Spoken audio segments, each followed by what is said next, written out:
Alright, what's up guys? It's Dylan here. I also go by Dilby in the competitive community. And today I wanted to do a guide for the game Hunters Arena Legends and the character Yoon. So I wrote up a little list of notes here again, and I wanted to use them to help me guide my thoughts on this guide. So to start out, why play Yoon? So the main reasons that I have highlighted on why you would want to play Yoon are his name Yoongeon. I don't really know. I'm sure that's not how you pronounce his name, so I'm just gonna call him Yoon. But anyway, the reasons you would want to play him is he's badass. He has 3 swords, and one of them is controlled by a fucking demonic tiger, and his stand has a stand. Need I say more? Now, besides that, if you need actually gameplay reasons to play him, then he is probably the strongest set play or like setup character in the game. He has the strongest okizeme, I believe. I haven't like played every character, obviously, but it definitely seems like he's the strongest. Once he takes control of the match, he doesn't want to let go. So if you like to be in control, he's very good. He's very good for that. He has, like I said, very strong oppression, strong Oki, and he has a fun gimmick in the form of the Tiger Spirit. It's not a weak gimmick either, if you know when to use it. Probably one of the better super armor moves. However, it's pretty bad in certain matchups, but it's still very good. The final reason that I think that you should play Yoon, or if you think Yoon might be for you, is because he is a big brain character and he has a ton of skill expression.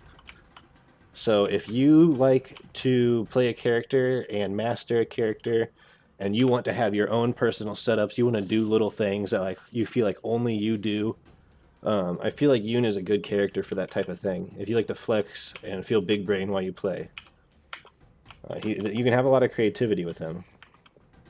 So his weaknesses. His main weakness is that he can struggle to get in sometimes. And he struggles against super armor as well. So like ranged characters and ranged super armor is really rough.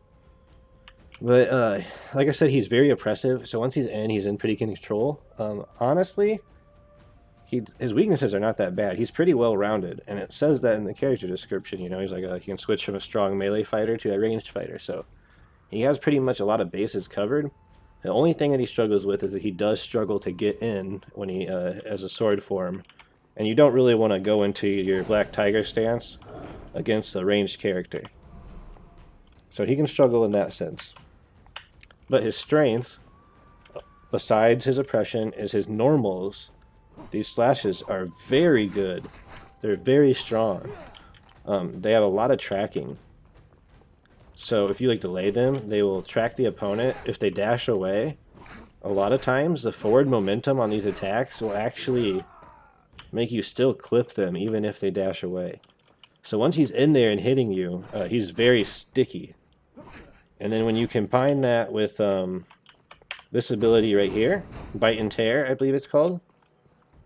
Yep, Bite and Tear. It makes him actually pretty good, and not neutral, but very good on meaty situations. Meaty meaning if he knocks you down. I guess it's not a knockdown, is it? Oops, we'll get into that in a second. I showed you something a little something I wasn't supposed to show you yet. Okay, but yeah, if you knock them down, he's very good at just being annoying and not getting off of them. And his normals are the main reason for that. They're obnoxious, to be honest. But to compensate for that, his martial arts attack is unblockable. It's terrible, to be honest. It's really, really bad range, bad tracking. It looks like it would hit in like a 180-degree cone, but it doesn't really seem like it. It seems very easy to get around. But that's fine. He only needs to use it to open up blockers, and on top of that, like his autos are so strong that sometimes it can be better to just try to break their stamina by like going for these really long block strings and then like going into something like that, right? And then on block, we'll get to that in a second. Alright. So yeah, bite and tear. This move and this move, or his normals, allow him to hang in neutral versus pretty much anybody. Is pretty much what I'm trying to get at here. So next up, we have his first ability. So now I'm going to get into his abilities now, and while I talk about his abilities, I'm also going to explain his set play and his setups. I guess before I do that, let me talk about his neutral real quick. So like I said, he struggles to get in, but once he's in, he's very powerful. So I believe other people might find success with other play styles, but I believe if you're playing neutral with him, you want to be very patient, play very defensive, bide your time, use your stamina bar, it's there for a reason, to block and dodge if you have to. And once you can, try to get a big read or a big reaction, get a parry on a guard break, block a move that is launch punishable. And once you do that and you get in, it's time to set up shop pretty much. And we'll get into how to do that right now. So his first ability is Rushing Black Tiger. So as you can see, he has a lot of different forms of his abilities. So Rushing Black Tiger, normally without any special situations, is just a normal launcher. Nothing special about it. Has the normal properties.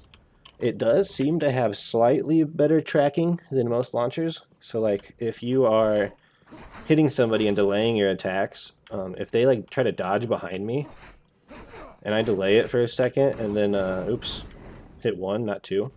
So if I was like boom, boom, wait, boom, and it's if they tried to dodge behind me after that second attack, it would actually probably turn around and clip them, which is nice. A lot of characters do that. His seems to do it just a little bit better than most. But if you do it immediately, their dodge will get them out of it. Alright, so there's nothing too special about this by itself. There are some aspects to it, and we will get into that in a second. Also, pretty cool, I don't know if you noticed, his sword on his back has a tiger on it. And when you use any of his abilities that use that big sword, which is all of his abilities, the tiger actually comes off of that sheath and wields the sword. It's pretty badass. And you see? Yeah, pretty cool. Anyway. So, next up. And we will get back to talking about all these abilities once we talk about his Mark of Prey and Black Tiger Hierophany. I don't know how you say that. So yeah, normal launcher, nothing special, good tracking. Next up, Bite and Tear. Probably his best ability, Mark of Prey is probably his best ability, but Mark of Prey plus Bite and Tear is a very strong combo. So this tool is so strong that honestly, do not use this, in my opinion, as a combo ender. It's too valuable. You need this in neutral, you need this for setups. It's just not worth using as a combo ender. You get a little bit of extra damage, sure, but you lose out on one of his best tool in neutral, essentially. Because if they're dodging all over the place or just being annoying, this thing will shut that down really fast. And it's a knockdown, so once they're knocked down as well, that allows him to... You're not playing neutral anymore. Now you're playing his game, right? So that's why I recommend that you don't use this as a combo ender. Save it, and it'll make more sense why here in a second.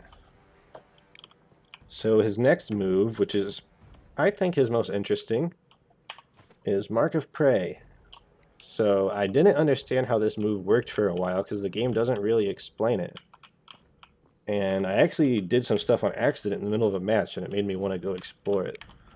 So this move is stab, right? It seems pretty simple. This move has horrible tracking, by the way. Really bad. It's incredibly easy to sidestep or dodge or anything like that. Even if you move a little bit, this attack is going to whiff. But when you stab them, you see it leaves the sword in them. So, and that sword, by the way, will never go away as long as you don't use your 1 or 2 ability. I mean, it probably goes away if you use 4. Yeah, it goes away if you use 4 too. If you use any abilities, it goes away. But if you just use your normals and key attacks, this sword will never leave their body. So that's very strong from a mind game perspective, because when they have this thing in them, you know you're in their guts. Like, they don't know what to do. Because at any point, you could ruin their day. And I'll show you how. So, you can press 3 again, and it will pull the sword out. And it does a little bit of damage. Don't do that. It's a waste. This is such a powerful tool. Don't just yank the sword out if you can help it. So what you want to do usually, so 3, this move ability, this is your combo ender also. This is your bread and butter combo ender. You're going to end all your combos with this, and it will lead into set play. And I will show you what I'm talking about. So when this sword is in them, you can use your 1 or 2 ability, and it will actually activate on them. Not where you're standing, but on them. So he's over there. You think I can't launch him? Oop, you just got launched. So that is a very powerful mix of tool. It's very powerful for mind games, because they don't know, they're afraid to move if they know what it does. Spoiler alert, most people don't know what it does. They're going to move. So you can also use your 2 ability, which this is what you want to save your 2 ability for, or use it in neutral. Boom, and he sends him right to you, which allows you to once again continue your Oki and do your dirt from there. Very nice. So all of your combos, for the most part, are going to look like this. You know, you're going to launch, you're going to do 4 normals, a kick, into the stab. After the stab, the world is your oyster. What I like to do is I'll stab, and then as they wake up, I will turn around and run away. I do this for a psychological reason, because they're going to want to pursue, right? So I stab them, they wake up, I start running away, and then boom, I don't do that. Yeah, let's do it again. So it's 4 normals, a kick, a stab, turn around, run, and then I hit my 2 ability. And then now they're right here, and I can do whatever I want.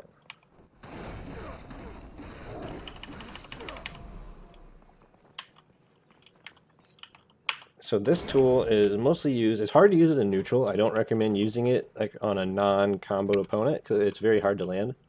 But it can work sometimes. Like, you can get a little cheeky, like something like that sometimes on an opponent. Or like if you're going for like a guard break, you could go like guard break stab. That might work. But like I said, I recommend using it as a combo ender and then blowing up their wake up. So I don't think I'm really explaining this well, because when you use this, they have a multitude of ways to wake up, right? They're going to stand up and block, which is what they probably should do, but that's not what people want to do, right? You can wake up and dodge, which is what most people do, or you can wake up and attack.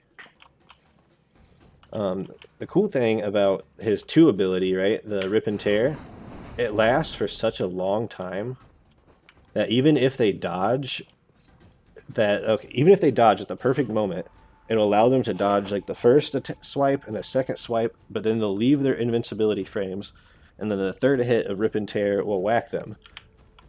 So if you see them wake up and dodge, you can just press rip and tear, and you know, bite and tear, and you know it's going to connect. There's nothing that they can do at that point. They fucked up. And that will send them right into you, which I typically, so post rip and tear, they're right at your feet, right? There's a couple options that you have. You can go for a grounded attack. I don't typically do that. You can, though, it's there. If they get up fast enough, it won't work. But if they want to stay on the ground and try to avoid your meaty attacks, it will work. Well, I try to do it as a meaty, right? A meaty is a fighting game term for an ability that hits an opponent as they're getting up. And there's no... The moment that they're standing, they're already getting hit by the attack, right? There's no time for them to do anything about it. So I will... But, it doesn't work very easily in this game, because like I said, they can wake up with a dodge. So if they do that, they're going to move in a random direction. And the power, like I said with this guy, is his attacks are incredibly sticky. So after you do that, right, and then you send them to your feet, they're gonna dodge away. The fuck? What just happened? Did I just... What just happened? Okay, whatever. That was really cool. Oh, my brain scrambled. What was I saying? Oh yeah, his attacks are so sticky that even if they dodge away, that oftentimes that you will just track them down and track onto them with your auto attacks. So you really just want to stay on top of them and not ever get off, essentially. So next up, his final ability. Alright. So this is his ghost stance. When he calls out his stand. And then his stand calls out a stand. This move is very strong. And it has a lot of uses. So going into it just in neutral, just like activating this move, you can do it if you want. I feel like that's a waste of set play, but it is an option. Something cool about this move is it does damage, right, as you activate it. Not much, but more importantly is it does hits, which means that you can combo with it. So if you launch, you remember 4 normals, kick, activate, and it will juggle them. And you can hit them with your 3 ability as they land for a little saucy combo, which will leave you in Tiger Stance, will leave them flown away from you at the perfect range for you to hit them with these attacks. Or this one. Well, this one, the one, Rushing Black Tiger while you're in Ghost Stance, has an incredible range, but its cooldown is pretty long. So, how do I do this? Okay. Let's turn on cooldown so you guys can see what I mean. So yeah, 15-second cooldown on this. So once you use this, unless your opponent is like over-respecting this stance, you're not going to probably get another one. But this move, on the other hand, these 3 slashes, 4-second cooldown. So you will be, you probably can't see it actually because of my face in the way. I didn't think about that. Hold up, let me move my face. Okay. So, this move, how you say it, it's a 15-second cooldown that you can see at the bottom left there. So it's very strong, a very strong knockup. This one you can spam the hell out of it, and it's super annoying. The final hit's a knockdown. So this third, Mark of Prey, while you're in the Tiger Spirit stance, it has this ability where if you hold the button, you give yourself a skill damage buff. Never. Honestly, they should remove this. It's a waste of a button. If you ever accidentally hit it, it just like ruins your setup. You never want to hit this. It's never worth it to hit it. Let me show you what I'm talking about. So it increases your skill damage, right? So it increases the damage of your abilities. So let's see. I do 96 damage with that slash. Let's turn off cooldown so I can... Alright, so 95, 96, around there. Oops. Alright, I'm going to buff myself like 10 times. Look at that. You can see it in the top left. It's stacking like 10 times over. Which, by the way, this will never happen. This would take you like 3 minutes of sitting in this stance to apply this many buffs. Let's see how much... I should be doing like 10 times of damage now, right? I did like 15% extra damage for a total unrealistic amount of buffs. And you lose those buffs as soon as you leave the ghost stance. So honestly, those buffs are... it's ridiculous. They should be doing probably 10 times the amount of buffing that they are. But it's whatever. This move is very strong. So basically you always want to use this version over it. It's kind of annoying because the fire version is just a single press, and the buff version is if you hold the button. So a lot of times what I'll do is I'll just really rapidly try to mash it because I'll demonstrate.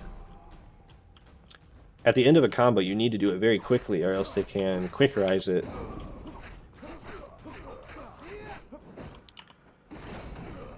So you need to immediately do... So I will quickly mash the button like you see there. And bye-bye. Oh no! And if you just quickly mash it and make sure you don't hold your finger on the button for too long, it should work every time. But if you try to mash it too quickly, like sometimes it'll actually think that you're holding it. So be careful about that. So the Black Tiger, the Spirit Stance, what are some uses for it? One of the main uses is if you're fighting an opponent who is completely melee and does not have the ability to lay down a damage over time field. So they're not able to catch the ground on fire under your feet. They're not able to put like a lightning field down.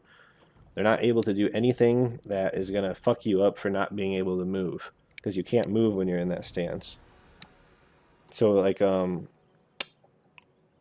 dude with the two Mir's a good example. The who you should use it on. You should use this on Mir, because all he can do is run at you and hit you, and when he does that, you can knock him away with Bite and Tear, which is the 3 swiped on a 5-second cooldown that knocks down the enemy. A character like this guy, you should probably use it on Mum Yang. Who you shouldn't use it on, you should probably not use it on Momo, or definitely do not use it. She's the worst person to use it on. Not just because she has long range and she can attack you, but because her 4 ability will kill you very quickly if you use this ability. She can just hit 4 and you die if you don't immediately leave your ghost stance.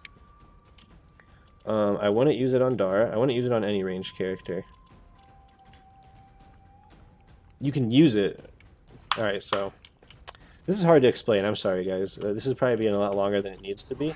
But I just want to make sure that I get all my thoughts. So let's say you do a combo, and you end it, and let's say you're fighting Momo. Like, I would do that, right? Then I would hit him with this, and then I would do that, and then I would immediately leave.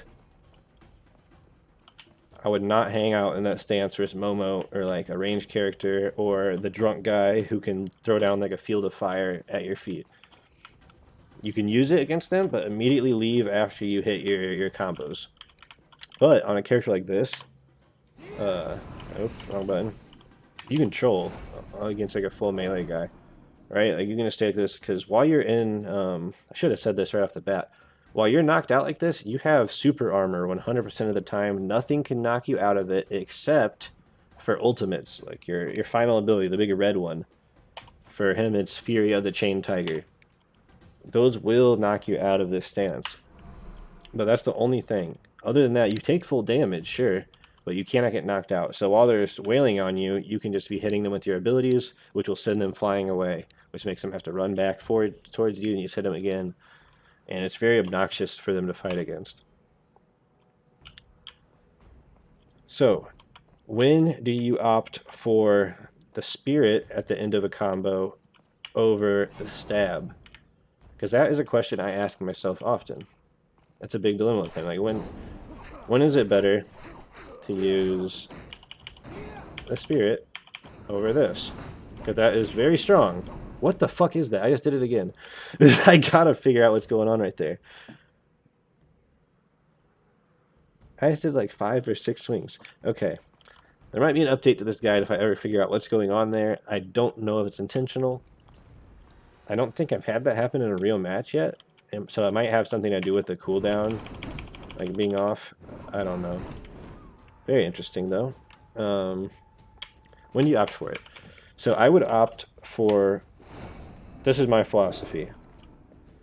If I'm ending a combo and I'm somewhere near the center of the stage, so around here for tag team, obviously this wouldn't apply in Battle Royale.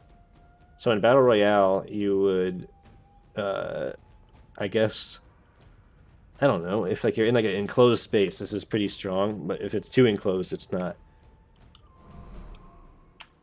But anyway, so if I'm near the center, I will use it, and that is because all my abilities can hit no matter where they decide to run. Because sometimes people will just run away and like try to stay away from you while you're in that farm, which is not the right move, but they don't know what to do, so that's just what they do instead. So if you're in the center of the ring, you can shut that down. Another time that I will opt for the ghost stance is if I'm near the edge of the ring and they are facing the edge. That way I can try to go ghost and then knock them out with that, and then that'll break the wall, then I can try to follow it up with this, which will definitely knock them out. So I try to knock them out of the stage with that move. Just because of the set play, it allows you to have a pretty good chance at doing it. But other than that, if those two situations are not there, or another option, if you have a big life lead and you're fighting a character that struggles to deal with it, just do it. Like, might as well. Like, it's kind of scummy and they're gonna hate you, but you're probably gonna win because they probably won't be able to kill you in time. So yeah, those are the 3 times that I would opt for going into my Spirit Stance as a combo finisher instead of Mark of Prey. Other than that, I would always go into Mark of Prey, just because the Oki setups are too strong, the mind games are too... Hold up. I don't know. I did it again. But yeah, the mind games are too strong, the Oki is too strong, the damage is too strong. Everything is too strong about this to not use it as a combo ender. Alright, my final... so pretty much that's the end of my guide. I do have one final tip if you are a tag team player. So, like I just said, he has very strong oppression and control, but he can struggle to get in on the enemy. Therefore, I recommend that you use him as your second character and tag team. And as a first character, I would use somebody with an oppressive neutral. I use Yoon myself, just because I enjoy him. I like having a high skill expression character, and I feel like his passive really allows me to do that.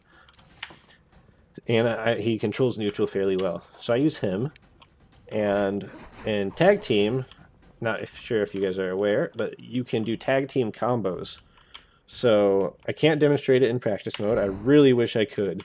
But if you go into my videos, I have a video that I posted of like called like High Level Duel, something like that. It was just the previous one right before this. I show multiple tag team combos where I tag into Yoon, and I do some Oki and setups and stuff like that. So go check that out if you're interested. Oh yeah, so you want to tag into Yoon in your combos. So what I mean by that is you'll launch, right, with some character that's not Yoon, do that, like do your normals into your single guard break, and then you will hit the tag button. And what that will do will immediately switch your character and allow you to keep comboing, do another string of normals into another guard break, and then to your combo ender. So that means with Yoon, I can... let's switch to Yoon and I can show you what I'm talking about. So I could do something like grab them, pull them in, launch them. Oops, I did one too many normals. But I would do my little combo. Then tag right there. Switch back over to Yoongeon. And then I would do like a little combo and I'd end it with the stab. Meaning that I just got the benefit of having the oppressive neutral that Yoon has, and then I switch into a character that has oppressive set play and setups. So I skip the neutral process with Yoon, and I go straight into setups and set play. And I feel like that's probably the optimal way to play him, unless you really like Yoon's neutral, which is not a bad neutral, it's just not the best neutral. So if you really like Yoon's neutral, go ahead, use him as a starter, it's fine. But I would recommend using him as a second, just so you can tag into him and get that extra setup, extra damage, all that juicy stuff. So I hope this makes sense. I feel like I rambled a lot, but I hope it was cohesive. If you enjoyed the guide, please let me know and give me ideas on what you want to see next. I really enjoy this game and I want to see it grow. Besides that, take it easy, everybody. Have a nice day, and go out there and collect some dubs as Yoon. Peace out, everybody.